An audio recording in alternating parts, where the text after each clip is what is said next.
안녕하십니까. 중화시다 맡기는 저자 고우석입니다. 이번 시간에는 이 오체 청문관 29번째 시간이 되겠습니다. 그래서 오늘 시간에는 이렇게 일량이 되겠습니다. 한자로 일량이로 되어 있고요. 우리의 위대한 작품인 조선시대의 한청문감에 보면은 여기에 있는 이 한자의 부분과 만주문자까지가 일치를 합니다. 그래서 오체 청문감과 함께 이 한청문감을 같이 공부하면 좋겠습니다. 그래서 자, 이 일량을 이 당시 대륙의 한자의 발음을 이제 우리말로 표기를 한 겁니다. 그러면 이렇게 이양으로 되어 있죠. 이양, 시양, 뭐 발음이 이제 그런 이 이음과 시옷의 그 세모의 발음이 이제 중간값이라고 했습니다. 그래서 그렇게 이제 읽으시면 되겠고요. 이 일량의 이 뜻을 이렇게 볕죄여 다사하다라고 되어 있습니다. 볕죄여 다사하다라고 이렇게 뜻을 정확하게 우리말로 표기를 했습니다. 그래서 아무래도 이제 지금은 이제 이런 조선의 이런 표기법들이 많이 쓰질 않기 때문에 그만큼 이 한청문감의 그런 표기법들이 소중합니다. 그리고 워낙 또 이 방대한 단어를 자랑하고 있기 때문에 그만큼 익히는 만큼 또 우리가 풍부한 또 어휘를 또 구사할 수가 있는 것입니다. 그래서 한청문감에 좀 관심을 가져주시고요. 자, 만주문자로 표기를 하면은 이렇게 표기가 됩니다. 이 아름다운 이 만주문자를 잘 봐주시고요. 읽게 되면 이렇게 포솔헌으로 되어 있습니다. 포솔헌. 그래서 이 F로 되어 있는 게 특징이죠. F의 포소. 아무튼 우리의 이제 순경음값으로 이렇게 보소. 좀 비읍 발음을 좀 약간 좀 세게 해야 되지 않을까 생각이 듭니다. 그래서 포솔헌이 되어 있습니다. 그래서 이 아름다운 이 만주문자와 또 우리말의 이 절묘한 표기법들, 이 알파벳 표기와 우리말의 또 표기를 맞춰보면 정확하게 일치를 합니다. 그만큼 이 만주문자의 표기법을 우리말로 표기한다는 게 그만큼 우수하다고 보시면 되겠고요.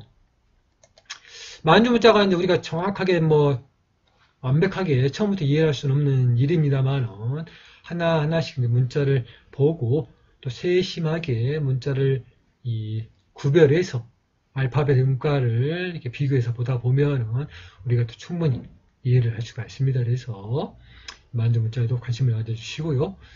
자, 우리가 이제 이 천축자모보를 공부를 하면서 또 중요한 이 팁의 문자라고 계속 강조를 했습니다. 그만큼 또 여기에서도 오체 청문감에서도 중요한 역할을 해서 또 여기에 또 들어가 있는 겁니다. 그래서 자, 보면은 이렇게 이제 이 늘더브라고 되어 있지, 이렇게.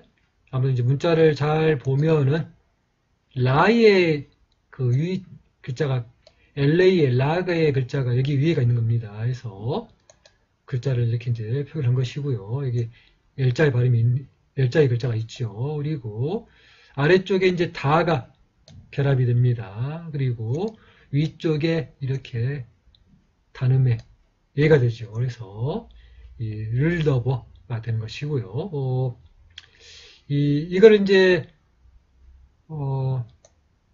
여기가 이제 끝다리가 이제 BA의 바의 글자인데 발음상 이제 부로 읽어집니다. 그래서 일더부, 일대부 뭐 그런 발음이겠죠. 그래서 이런 이제 팁의 문자의 표기에 항상 아래쪽에다가 만주 문자로 또 표기를 했습니다. 또 이 팁의 문자를 어떻게 발음할 것인가 그게 또 문제니까. 그래서 그거를 이제 명확하게 이제 표기를 해보면 이렇게 두 가지의 표기 방법으로 표기가 되는 겁니다. 그래서 그 표기 방법을 이렇게 알파벳으로 이제 표기했다고 보시면 되겠습니다. 그래서 좀 더 발음을 이제 빨리 읽다 보면은 이렇게 돕의 발음이 이제 가깝지 않을까 생각이 됩니다. 그래서 이런 이제 이 학자들의 그런 노력을 엿볼 수가 있는 것이고요. 자, 다음으로 이 몽골 문자입니다. 이 몽골 문자에서 보면은 이 어겁을 이렇게 보시면 되겠고요. 이 절묘한 이제 발음들이 또 이제 있고 또 마찬가지로 여기에 있는 이 몽골 문자들도 또 위에서부터 하나씩 끊어가지고 또 보다 보면은 이 발음들이 보입니다. 그래서 예를 들면 이제 이렇게 이 끝자리에 L자, R자의 발음이 여기 가장 밑에 있는 여기에 이 표기라고 보시면 되겠고요. 여기에 있는 이 부의 이런 음가가 여기 상당히 이 몽골 문자에서 독특하게 나오는 여기에 상당히 좀 이 부분에 멋있습니다. 그래서 눈에 팍 띕니다. 그래서 이런 글자, 여기는 부가 되는구나. 이렇게 하면서 끊어서 공부를 하시다 보면은 완벽하지는 않지만 문자를 보는 안목이 생기고 또 차분하게 또 문자표를 갖다 놓고 또 이 대조해 가면서 어떻게 이제 글자가 조합이 되는가를 이제 공부를 하면서 또 이렇게 단어를 공부하다 보면은 이제 공부가 또 재밌으면서도 쉽게 됩니다. 이제 예를 들면서 이 글자가 어떻게 조합이 되느냐를 일일이 하나씩 다 또 써보가면서 공부하면 또 그것도 좀 좋은 방법입니다만은 그거는 시간이 많을 때 또 어릴 때부터 공부하고 정상이 이씨 공부를 하면 가능합니다 이야기입니다만은 이제 이 현대 생활에 바쁘기도 하고 또 일일이 그렇게 조합을 하는 글자를 배우다 보면은 방금 썼던 글자들도 좀 돌이켜서 지나다 보면은 금방 또 잊어먹습니다. 이제 그런 관계로 이렇게 써보면서 단어를 보면서 또 현대의 그런 과학 기법으로 또 입력해 보면서 글자를 또 눈에 익히게 되는 겁니다. 그래서 뭐 처음부터 완벽하게 할 수는 없는 일입니다만은 이렇게 계속 공부가 진행이 되면은 그 공부도 자연스럽게 쌓이는 겁니다. 그래서 이제 그렇게 생각을 하시면서 공부를 하시면 되겠고요. 자, 다음으로 이 차카타이 문자입니다. 그래서 차카타이 문자는 오른쪽에서 왼쪽으로 이렇게 읽어야 됩니다. 이렇게 이 방향으로 읽으시면 되겠고요. 이 글자가 합쳐져 있기 때문에 이렇게 앞탑부 이렇게 이 투샤둘간 이렇게 읽으시면 되겠습니다. 그래서 앞타브 투샤둘간에서 읽으시면 되겠고요.